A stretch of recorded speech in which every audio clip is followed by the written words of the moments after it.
Izakhamuzi zaseGqeberha e-Eastern Cape zithi ziyaqhubeka nokubhekana nenselele yokugqoza kwamanzi.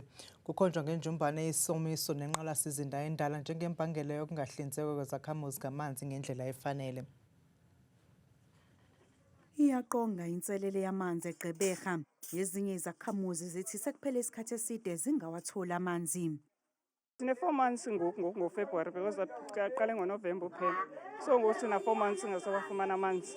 And sisokola ukufa kwa truck. Ifika mhlawumbe bekanye ngemini funeke sibaleke sihleli nje funeka sigade truck ba iyeza okanye ayizi. Ikhansela lendawo lithi ukucekelwa phansi kwengqalasizinda yamanzi kunomthelelo omkhulu ekulahlekeni kwezigidi zamalitha amanzi. I've been working with the municipality 5, 6, even more years on vandalism here, and we have a major water loss here. We about 4 years ago, the area behind us down there, that entire area was underwater. Iziphathimandla zezamanzi zithi zibhekene nenselele yezinga eliphansi lamanzi alungele ukusetshenziswa nokuvuza kwamapayipi amanzi nokwenza ezinye izakhamuzi zingawatholi amanzi.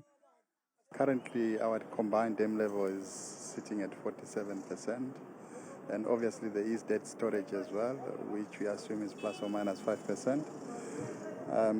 From our projection and looking into the demand as well, we anticipate that in the plus or minus 283 days, we might run out of water from the western side.